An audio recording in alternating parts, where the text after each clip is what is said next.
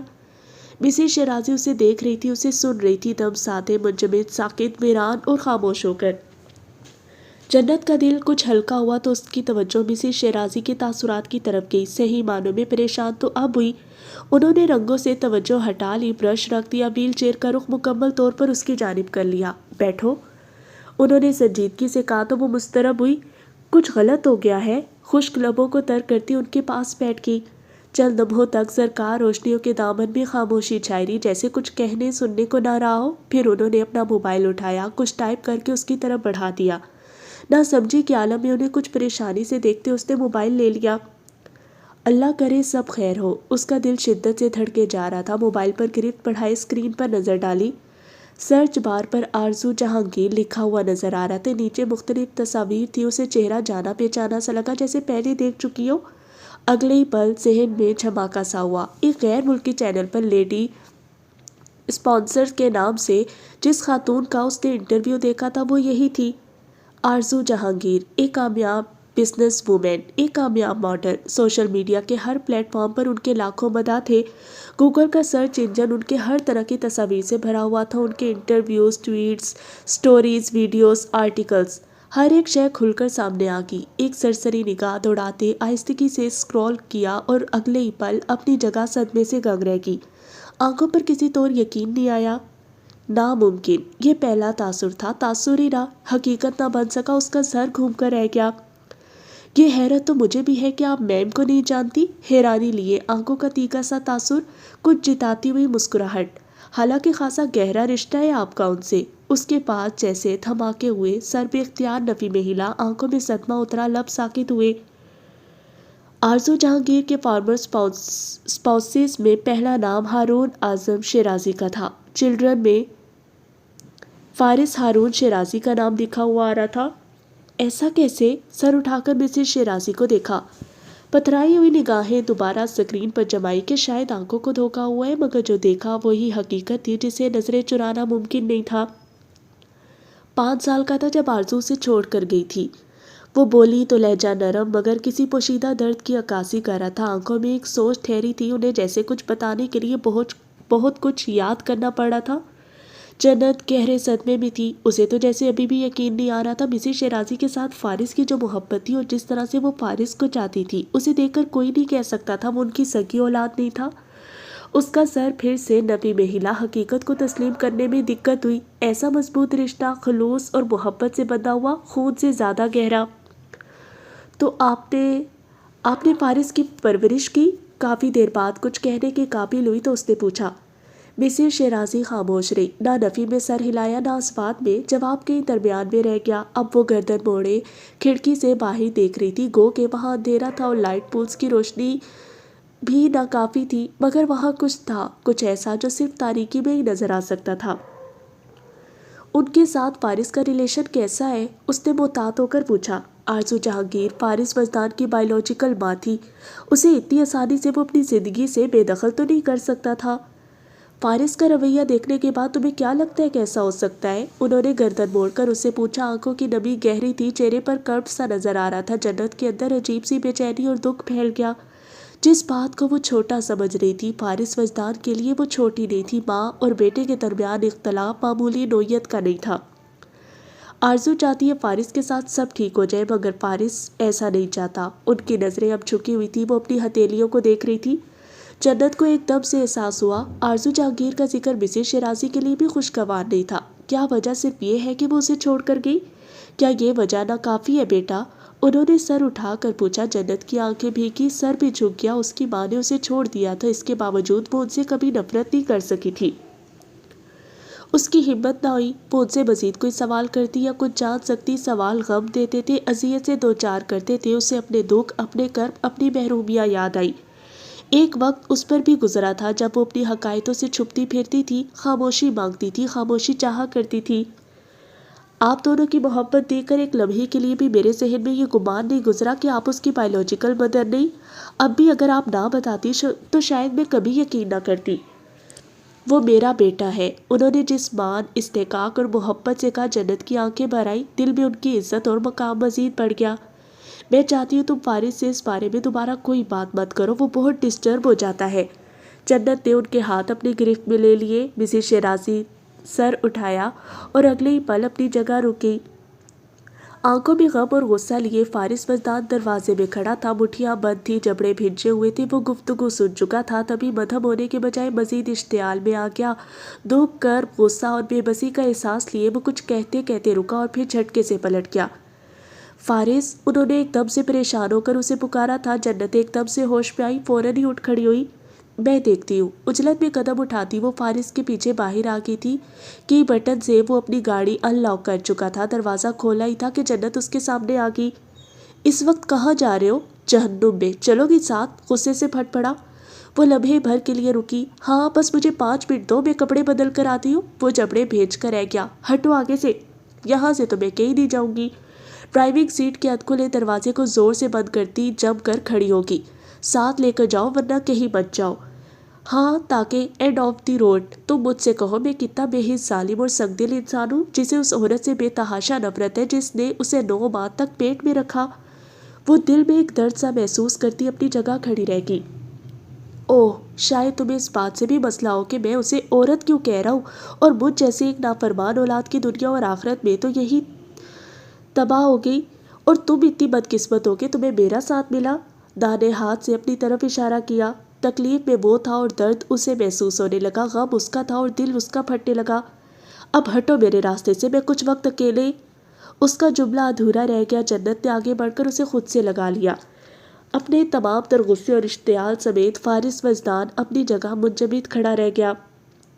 میں نے کہا نا، اگر باہر جا رہے ہو تو ہمیں ساتھ لے کر جاؤ گے ورنہ نہیں جاؤ گے۔ وہ اپنی گرفت مضبوط کیے کھڑی رہی. اس نے پلکیں جھپکی، چند لمحوں تک کھڑا رہا، ساکت، صامت، مکمل خاموشی اور ویرانیوں کی ضد میں. مسز شیرازی آنکھوں میں پریشانی لیے گلاس وال سے انہیں ہی دیکھ رہی تھی. جنت نے الگ ہو کر اس کی آنکھوں میں جھانکا، پھر اس کا ہاتھ تھام لیا. بولو، کیا کرنا ہے اب؟ گرفت اتنی مضبوط کہ اسے لگا وہ اپنا ہاتھ چھڑانا بھی چاہے گا تو نہیں چھڑا سکے گا. اگلے کئی لمحوں وہ آنکھوں میں حزن کی نمی لیے تاریکی کا حصہ بنا رہا. صرف 2 منٹ ہے تمہارے پاس. لہجہ ویسا ہی روکھا سا. جنت کی آنکھیں چمک اٹھی. بس ہم ابھی گئے اور ابھی آئے. وہ اسی وقت اندر چلی گئی. سیدھا مسز شیرازی کے پاس گئی. میں سنبھال لوں گی سب، آپ فکر نہ کریں. ہاتھ تھام کر تسلی دی. کپڑے بدلے اور باہر آ کے وہ گاڑی سٹارٹ کر چکا تھا. پیسنجر سیٹ پر بیٹھتے ہی کشن رکھتے، سیٹ بیلٹ باندھتے. جب تک فارغ ہوئی گاڑی مرکزی شاہراہ پر پہنچ چکی تھی. کتنی ہی دیر تک گاڑی میں خاموشی چھائی رہی. وہ ڈرائیونگ کرتا رہا اور جنت باہر دیکھتی رہی. سفر لمبا تھا. سڑکیں کہیں سنسان اور کہیں آباد ہو جاتی تھی. آسمان، شہر کی روشنیاں، آبادی اور ان کا سفر. خاموش سفر، اداس سفر. تمہیں پتہ ہے تمہارے بابا کتنے عجیب انسان ہیں؟ گھنٹہ ہو گیا ہم سڑکوں پر گھوم رہے ہیں اور ان سے یہ نہیں ہوا کہ آئس کریم ہی کھلا دیں.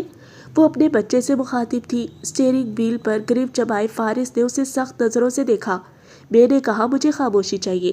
ہاں تو میں کون سا تم سے بات کر رہی ہوں؟ کندھے اچکا کر رخ بدل گئی.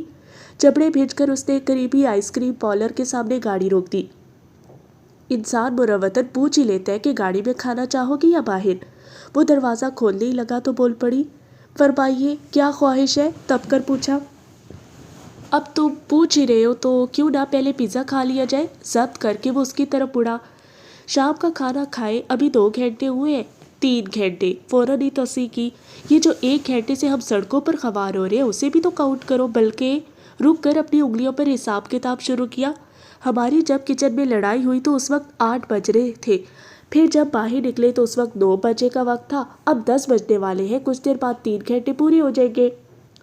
میں تمہیں اپنے ساتھ کیوں لایا ہوں؟ چھلا اٹھا. ہم خود آئے. چتا کر بولی. اسٹیئرنگ وہیل گھماتے گاڑی کو سڑک پر ڈال دیا. کچھ دیر بعد وہ پیزا ہٹ میں موجود تھی. اس کے لیے آرڈر دے کر وہ خود اجنبیوں کی طرح سینے پر بازو باندھے بیٹھ گیا. اس وقت اس کا نہ کچھ کھانے کا موڈ تھا نہ کوئی بات کرنے کا. کافی سے زیادہ جھلایا ہوا تھا. اسے تو جیسے کچھ بھی اچھا نہیں لگ رہا تھا. پیزا سے فارغ ہو کر پھر آئس کریم پارلر کا رخ کیا گیا. کھلے آسمان تلے بلندی سے ریلنگ کے اس پار شہر کی روشنیوں کو دیکھتے جنت کمال اپنی آئس کریم سے لطف اندوز ہوتی رہی. فارس اپنا کپ ہاتھ میں لیے چپ چاپ بیٹھا تھا. اس کے تاثرات پہلے سے کچھ بہتر تھے. آنکھوں کی سختی کم ہو چکی تھی. پیشانی پر اب کوئی بل نہ تھا. وہ اس کے کندھے سے سر ٹکائے اوپر کہیں آسمان کی طرف دیکھ رہی تھی اور مسلسل بولتی جا رہی تھی. اس کی تمام باتوں میں کہیں بھی آرزو جہانگیر کا ذکر نہیں تھا. تجسس نہیں تھا. غصہ، نفرت یا اس کے رویے کو لے کر حقارت نہیں تھی. اسے اس بات سے فرق نہیں پڑا تھا وہ اپنی ماں سے نہیں ملتا. اس بات سے بھی نہیں کہ وہ ان سے نفرت کرتا ہے. I am sorry. وہ چپ ہوئی تو اس نے کہا بہت اچانک اور بغیر کوئی حوالہ دیے. کس لیے؟ وہ حیران ہوئی تھی. فارس خاموش رہا. غالباً وہ اپنے رویے کی معذرت کر رہا تھا. میری طرف سے بھی سوری. کچھ سوچ کر اس نے بھی کہہ دیا. کس لیے؟ میں بھی تو کافی الٹا سیدھا بول گئی. وہ تو تم ہمیشہ بولتی ہو. پنوے سکیڑ کر اس نے فارس کو گھورا. مطلب کہ حد ہے. جھنجھلا گئی. میں نے اپنا سوری واپس لیا. کہہ دیا. وہ ایک مسکراتی نظر اس پر ڈالے کہیں دور دیکھنے لگا. اگر میں تمہارے ساتھ نہ آتی تو کہاں جاتے؟ آسمان کی بلندیوں میں روشن ستاروں کو کھوجتے پوچھا. یہی آتا جہاں ہم ہیں. اس نے متعجب ہو کر اطراف میں نگاہ دوڑائی. یعنی یہ تمہارے لیے کوئی خاص جگہ ہے؟ تم دیکھ سکتی ہو یہاں سے پورا شہر نظر آتا ہے. آخری بار تم یہاں کس کے ساتھ آئے تھے؟ اس نے پوچھا. میں یہاں اکیلا ہی آتا ہوں. اس نے دیکھا پہاڑی کے نیچے گھومتی ہوئی سڑک کے اس پار سرسبز خطے کے وسط میں ایک قصر نما گھر نظر آ رہا تھا. اس کی تمام تر بتیاں رات کے اس پر اس طرح سے روشن تھی کہ دن کے اجالے کا گمان ہو رہا تھا. منظر انتہائی خوبصورت تھا. تم وہ دیکھ رہی ہو؟ فارس نے ہاتھ بڑھا کر اشارہ کیا. ہاں یہ شیرازی ہاؤس ہے. جنت نے چونک کر سر اٹھایا. میرے دادا یہی رہتے تھے اس قصر میں. اوہ تو اس لیے یہ جگہ تمہارے دل کے بہت قریب ہے. اپنے بھول پن میں بول گئی. فارس کی نگاہیں ٹھہری رہی. چہرہ بے تاثر رہا. وہ اب گردن اونچی کیے دور تک دیکھ رہی تھی. گھر میں کون رہتا ہے؟ کوئی نہیں. تو لائٹس کیوں آن ہے؟ خاموشی. رخ موڑ کر فارس کو دیکھا. اس نے جیکٹ کی جیبوں میں ہاتھ ڈال لیے. وہ اپنے بھائی باپ اور دادا کے بارے میں کوئی بات نہیں کرتا تھا. جنت محسوس کر کے خاموش ہوگی کہ اس کا دل بہلانے آئی تھی. مزید ٹینشن سے 2 4 کرنے تو نہیں. بیگ سے موبائل نکال کر چند ایک میسج ٹائپ کیا. وہ مسز شیرازی کو تسلی دے رہی تھی کہ سب ٹھیک ہے، آپ سو جائیں. پھر فرصت سے اس کی طرف متوجہ ہوئی. وہ کین ہاتھ میں لیے بیٹھا تھا. ویسے ایک سوال ہے میرے ذہن میں اور کافی عرصے سے ہے، مگر میں نے تم سے کبھی پوچھا نہیں. اس نے کہا. کیسا سوال؟ گردن موڑ کر اسے دیکھنے لگا. اتنی دیر تک خاموش رہنے کے بعد اب وہ گفتگو میں حصہ لے رہا تھا. آنکھوں میں سرخی ٹھہری تھی مگر تاثرات کافی حد تک نارمل ہو چکے تھے. وہ بہت ریلیکسڈ لگ رہا تھا. میں اس پر کبھی بات تو نہیں کرنا چاہتی تھی لیکن کچھ کہتے کہتے رکی. تم جانتے ہو مجھے پہلی ڈائیورس کس لیے ہوئی تھی؟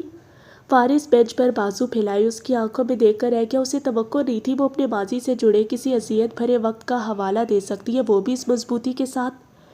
تمہیں برا نہیں لگتا؟ مطلب تمہیں پہلے بہت نفرت ہو گئی تھی مجھ سے کہ میں ایسی ہوں، اور یہ کہ میں نے ایک بچے کی جان لینے کی کوشش کی. پھر ایسا کیا ہوا کہ تم نے اس بات کو ہمارے درمیان سے نکال دیا؟ فارس اس کے عجیب و غریب سوال پر متحیر سا بیٹھا رہ گیا. کیا وہ اپنا معاملہ چھیڑ کر اس کا ذہن بھٹکانے کی کوشش کر رہی ہے یا پھر وہ واقعی میں اس کا موقف جاننا چاہ رہی ہے؟ مجھے ایک نے چھوڑ دیا کہ میں ایسی ہوں، مجھے دوسرا یہ جان کر کیسے اپنا سکتا ہے کہ میں ویسی ہی ہوں؟ اس کی آواز کمزور تھی، نہ آنکھیں نم تھی، نہ تاثرات میں کسی دکھ کا شائبہ تھا. وہ جیسے اپنی نہیں کسی دوسرے تیسرے یا کسی چوتھے انسان کی بات کر رہی تھی، ایسے جیسے اس کے اندر ایک الجھن ہو، کوئی گرا جو کھلنے کا نام نہ لیتی ہو. تم پھر سے کچھ الٹا سیدھا سوچ رہی ہو؟ نہیں تو یہ تو بس ایک سوال ہے. وہ چپ ہو گیا. کچھ دیر تک چپ ہی رہا. میں بہت پہلے جان گیا تھا تم کسی کی جان نہیں لے سکتی. کہہ لبوں سے لگا کر اس نے سپ لیا. جنت ہم ساتھیوں سے دیکھ کر رہ گئی. یہ الگ بات ہے کہ تسلیم نہیں کرنا چاہتا تھا، کہہ کر دور تک دیکھا. اشارہ ان تلخ باتوں کا تھا، طنز اور تانوں کا تھا، اس ذہنی اذیت کا جس سے وہ اسے دو چار کرتا رہا تھا. کیا مطلب؟ کیسے جان گئے تھے؟ جنت کی آنکھوں میں حیرت اتری. اس کی حقیقت تو صرف اس کے پاس ہی تھی. اگر کہیں سے معلومات لیتا بھی تو اسے مثبت جواب تو کبھی نہ ملتا. خاندان بھر میں سبھی اسے مجرم گردانتے تھے. سو اس کی حمایت میں کوئی کچھ بولا تو ہرگز نہیں ہوگا. تو پھر اس کی آئس کریم تقریباً ختم ہو چکی تھی. جب مجھے اینافیلیکٹک شاک ہوا تھا تب. اس نے کہا. کین سے مزید چند گھونٹ لیے. You saved my life remember. اس سے یہ کیسے ثابت ہو گیا کہ میں بے گناہ ہوں؟ وہ چند لمحوں تک پرسوٹ نگاہوں سے سامنے جھاڑیوں کو دیکھتا رہا. تم نے مجھے CPR دیا تھا. ہاں تو اس کے لیے اتنی بڑی بات نہ تھی کہ اس کا یوں ذکر کیا جاتا، یہ جانتے ہوئے بھی کہ اس رشتے کو نبھانے کا میرا کوئی ارادہ نہیں. وہ رکی آنکھوں میں نہ فہمی کا تاثر لیے اسے دوبارہ دیکھا. فارس نے گردن موڑ کر جنت کو دیکھا. کیا وہ ابھی بھی نہیں سمجھی؟ کیا مطلب؟ اگر تمہارے لیے کسی کی زندگی سے زیادہ اپنا مفاد اہم ہوتا تو تم مجھے CPR نہ دیتی. سمپل. وضاحت دے کر اس کی مشکل آسان کرنا چاہی. جنت ہونک سے اسے دیکھ کر رہ گی. کیسا مفاد؟ کون سا مفاد؟ تم کہنا کیا چاہ رہے ہو؟ فارس وزنان کی بیوہ ہونا زیادہ فائدہ مند ثابت ہوتا ہے یا دوسری بار طلاق یافتہ ہونا؟ اس نے جھلا کر کہا تو جنت کی آنکھیں پھٹی کی پھٹی رہ گی. منہ حیرت اور صدمے سے کھل گیا. اللہ! دونوں ہاتھ گال پر اور پھر اپنے منہ پر رکھ لیے. یہ تو میرے ذہن میں آیا ہی نہیں. حیرت، شوق، صدمہ، جیسے دماغ کی چولیں ہل کر رہ گئی ہوں. فارس نے گردن موڑ کر اسے دیکھا. افسوس ہو رہا ہے اب؟ جبڑے بھیج کر پوچھا. بہت زیادہ. وہ تعصب سے سر ہلا کر اٹھ گیا. رکو. جھٹ سے اپنا پرس اٹھایا اور تیزی سے اس کے پیچھے آئی. اف! میں کتنی بے وقوف ہوں، کتنی بے وقوف ہوں. اپنا سوال، فارس کا جواب، اس کا موقف، اپنی ذات پر اس کی ایسے نگاہ، رد عمل پر ایسا تجزیہ. لب بھیج کر مسکراہٹ دباتی اس کے قریب ہوئی. اگر ذرا سا بھی، انگوٹھے کی پور کو انگلی سے جوڑ کر کہا، ذرا سا بھی میرا کرمنل دماغ ہوتا تو تمہاری ساری پراپرٹی مجھے مل جاتی. شیرازی انٹرپرائزز کی نئی CEO میں ہوتی. وہ اس کی روشن آنکھوں میں شرارت کا رنگ دیکھ سکتا تھا. میں تمہیں اپنے ساتھ کیوں لے آیا؟ بڑبڑا کر رہ گیا.